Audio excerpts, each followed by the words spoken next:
Hello, good morning students. पिछले chapter में या पिछले टॉपिक में हमने स्पेसिफिक ह्यूमिडिटी और ह्यूमिडिटी रेशियो के बारे में पढ़ा था, जो कि W बराबर 0.622 P upon P minus P B, या फिर हम कह सकते हैं M B upon M A, जहाँ mass of water vapour upon mass of dry air था। आज का जो टॉपिक है हमारा है रिलेटिव ह्यूमिडिटी, जिसको हम शो करते हैं फाई से। फाई, सबसे पहले हम इसकी डेफिनेशन जानते हैं कि रिलेटिव ह्यूमिडिटी होता क्या है। It is defined as the ratio of mass of water vapour to mass of water vapour under saturated condition in a given volume at a same temperature. यानी कि फाई बराबर जो है M B upon M B S है, यानी कि mass of water vapour upon mass of saturated water vapour in a given volume in a given temperature. यानी volume same है, टेम्परेचर सेम है। एक कंडीशन है मास ऑफ वाटर वेपर है, दूसरा है mass of saturated water vapour.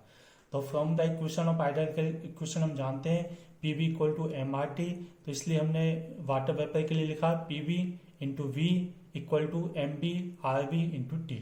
इसी प्रकार सैचुरेटेड वाटर वेपर होगी तो P B S into V equal to M B S R V S into T. Volume same है, टेम्परेचर सेम है, इसलिए वॉल्यूम टेम्परेचर कट आएगा। यदि हम दोनों को डिवाइड दे दें तो P V V upon P B S V equal to M B R V T upon M B S R V S into T. T से टी कटा, वी से वी कटा। वाटर वेपर के लिए gas constant R भी same है, R B S भी same रहेगा, इसलिए P V upon P B S equal to M B upon M B S. और हम कह सकते हैं phi equal to M B upon M B S equal to P B upon P B S. यानी कि जो ये relative humidity होती है mass of water vapour upon mass of saturated water vapour का रेशियो होती है। और हम कह सकते हैं कि ये pressure of water vapour upon pressure of saturated water vapour का प्रेशर का रेशियो होती है। यानी कि phi equal to M B upon M B S equal to P B upon P B S. जो स्पेसिफिक ह्यूमिडिटी होती है ये जो क्या रिप्रेजेंट करती है, पिछली बार जो हमने पढ़ा था स्पेसिफिक ह्यूमिडिटी क्या W क्या रिप्रेजेंट करती है, वो रिप्रेजेंट करती है actual mass of the water vapour present in the air. जो actual mass of water vapour present है एयर के, जबकि रिलेटिव ह्यूमिडिटी जो होती है रिप्रेजेंट्स करती है वेपर एब्जॉर्बिंग कैपेसिटी। यानी कि इसकी कैपेसिटी कितनी है वेपर की, वेपर एब्जॉर्बिंग कैपेसिटी को शो करती है, जबकि स्पेसिफिक ह्यूमिडिटी जो था वो actual mass of water vapour को रिप्रेजेंट करती है। अब जो है अपना नेक्स्ट जो टॉपिक है वो है dry bulb temperature.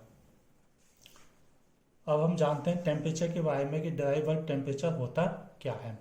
Dry bulb temperature को हम डीवीटी के नाम से डिनोट करते हैं, डीवीटी। तो सबसे पहले हम जानते हैं ड्राई बल्ब टेम्परेचर होता क्या है। It is the temperature of moisture measure by the simple और ऑर्डिनरी थर्मोमीटर। जो कि अपना सिंपल और थर्मोमीटर जो होता है जो टेम्परेचर को मेजर करता है वही अपना क्या कहते हैं ड्राई बल्ब टेम्परेचर डीवीटी कहलाता है। जैसे कि हम कभी कभी बुखार आ जाता है तो हम थर्मामीटर से अपना जो टेम्परेचर नापते हैं वही अपना डीवीटी है, क्योंकि ये सिंपल थर्मामीटर जो टेम्परेचर नापने का काम आता है वो डीवीटी कहलाता है। एयर के बारे में कुछ नोट्स हैं इसके बारे में। एयर इज सैचुरेटेड, यदि एयर सैचुरेटेड है, संतृप्त है, तो इसका मतलब क्या होता है, इसका मतलब है कि water vapour present in the air is saturated vapour. यानी कि जो वाटर वेपर है एयर के अंदर वो सैचुरेटेड है, यानी कि इससे ज़्यादा क्या कहते हैं वाटर वेपर का एब्जॉर्बेशन नहीं हो सकता। यानी कि एयर सैचुरेटेड है, जितना वाटर वेपर को एब्जॉर्ब करना था उसने कर चुका है, अब एयर सैचुरेटेड हो चुकी है। नेक्स्ट है यदि एयर इज अनसैचुरेटेड, यदि वायु अपनी असंतप्त है, इसका मतलब क्या होता है water vapour present is the in the air is super heated. मतलब जो वाटर वेपर है एयर के अंदर वो सुपर हीटेड स्टेट में है, जो कि अभी क्या कहते हैं ऑफ एब्जॉर्ब हो सकती है। ठीक है। नेक्स्ट जो टर्म्स है वो है बेड बल्ब टेम्परेचर, WBT। इसमें ये पहले हम डायग्राम पर देख लेते हैं। एक है डीवीटी टेम्परेचर और एंट्रोपी के बीच में डायग्राम। जैसे कि हमने ये डायग्राम सीखा था पीवीटीएस के डायग्राम के अंदर सीखा था, जो कि ये है टेम्परेचर लाइन, जहाँ पार्शियल प्रेशर को शो करता है। Partial pressure of water vapour जो है सैचुरेटेड है, जो partial pressure of water vapour है जो इसके अकॉर्डिंग जो टेम्परेचर होगा वो डीवीटी कहलाता है। ठीक है। नेक्स्ट जो टर्म्स है वो है wet bulb temperature. Wet bulb temperature होता है क्या? इट इज द टेम्परेचर, इसको डिनोट करते हैं WBT से। It is the temperature of wet cloth measure by the thermometer. जैसे कि कोई थर्मामीटर है, उसके अराउंड यदि हम वेट क्लॉथ लगा देते हैं, तब जो थर्मामीटर जो टेम्परेचर नापेगा वो अपना होगा wait bulb temperature when it attains equilibrium condition with the surrounding air, or we can say it is a temperature shown by the thermometer whose bulb is covered with wet cloth। यानी thermometer के around यदि हमने wait cloth को cover कर दिया, तब वो thermometer जो टेम्परेचर नाप रहा है वो अपना वेट बल्ब टेम्परेचर है। WBT की आवश्यकता क्यों पड़ी और WBT को कैसे समझ सकते हैं? तो WBT can also be understood as the minimum temperature up to which water can be cooled in a earthen pot. जैसे कि अपने क्या कहते हैं, मटकी होती है, मटकी में जो हम वाटर को ठंडा करते हैं, किस टेम्परेचर तक ठंडा कर सकते हैं? WBT। क्योंकि जो मटकी होती है उसके अराउंड क्या कहते हैं अपन कभी कभी रुई का सा या फिर क्या कहते हैं कट्टे बोरी नुमा कवर कर देते हैं। तो जो मिनिमम टेम्परेचर जो मेजर कर रहे हैं अपन, यदि थर्मामीटर लगाते हैं तो उससे टेम्परेचर मेजर कर रहे हैं, वो अपना क्या कहता है WBT होगा।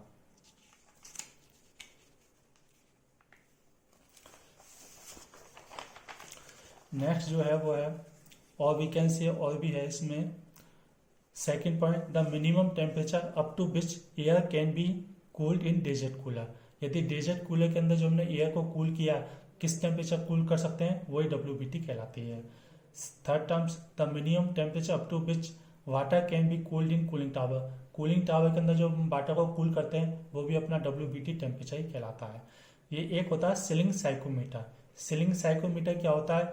ये जो होता है मेजर ड्राई एयर, DBT और WBT दोनों टेम्परेचर को मेजर करता है। यानी कि किसी सिस्टम में DBT और WBT दोनों लगे हुए हैं तो ये दोनों का टेम्परेचर मेजर करता है। एक सीलिंग साइकोमीटर में क्या होता है, WBT एक थर्मामीटर होता है जिसमें क्या कहते हैं, एक क्या कहते हैं वेट क्लॉथ भी लगा रहेगा जो क्या कहते हैं WBT को नापेगा, एक अपना अलग से क्या कहते हैं DBT को टेम्परेचर को मेजर करेगा।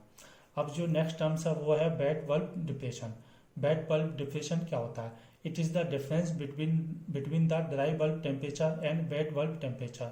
यानी कि ड्राई बल्ब टेम्परेचर और वेट बल्ब टेम्परेचर के बीच का डिफरेंस है वो वेट बल्ब डिप्रेशन कहलाता है। यानी wet bulb depression WBD equal to DBT minus WBT। For the saturated air phi equal to 1। Saturated जब एयर होती है उसकी रिलेटिव ह्यूमिडिटी 1 होती है, क्योंकि रिलेटिव ह्यूमिडिटी होती है MB/MBS। यदि सैचुरेटेड हो गई तो MB की वैल्यू भी MBS के इक्वल हो जाएगी, क्योंकि सैचुरेटेड है और अपॉन में नीचे जो है MBS है, इसलिए फाई इक्वल टू 1। तो फाई इक्वल टू 1 के लिए जो होगा DBT इक्वल टू WBT हो जाएगा, इसलिए वेट बल्ब जो डिप्रेशन है वो 0 हो जाएगा। और for unsaturated air phi less than 1, क्योंकि अनसेचुरेटेड एयर के लिए PB/PBS रहेगा, सैचुरेटेड की वैल्यू ज़्यादा तो फाई इज लेस देन 1। इसके लिए क्या कहते हैं DBT जो होगा वो WBT से ग्रेटर देन होगा, इसलिए वेट बल्ब जो डिप्रेशन है वो क्या कहते हैं ग्रेटर देन 0 होगा, क्योंकि DBT ग्रेटर देन है, इसलिए अपना क्या कहते हैं वेट बल्ब डिप्रेशन जो है वो ग्रेटर देन 0 आएगा। अब जो जानते हैं नेक्स्ट जो टर्म्स है वो है ड्यू पॉइंट टेम्परेचर। इसको लिखा जाता है TDP, यानी कि due point temperature. It is the temperature up to which air should be cooled at constant pressure so that water vapor present in air starts condensing। यानी कि हम एयर को कांस्टेंट प्रेशर पर उस टेम्परेचर तक ठंडा करें जब तक कि वाटर वेपर जो एयर के अंदर प्रेजेंट है वो कंडेंस होना स्टार्ट कर दे। यानी कि एयर को इतना ठंडा करो कि उसके अंदर जो प्रेजेंट वाटर वेपर है वो कंडेंस होना स्टार्ट कर दे। और we can say it can be understood as the saturation temperature correspondence to partial pressure of vapour. जो क्या कहते हैं पार्शियल प्रेशर ऑफ वेपर है सैचुरेशन टेम्परेचर पर, वही अपना क्या कहते हैं ड्यू पॉइंट टेम्परेचर कहलाता है। Partial pressure of vapour as saturation temperature, तो this is dew point temperature. जबकि अपना जो ड्राई बल्ब टेम्परेचर था वो partial pressure of water vapour के एक पार्शियल प्रेशर ऑफ वेपर का जो टेम्परेचर है उस पर जो मेजरमेंट होता है वो अपना DBT कहलाता है। ये जो है अपना सैचुरेशन टेम्परेचर पर है, वो नॉर्मली टेम्परेचर पर है। ठीक है दोस्तों। Thank you.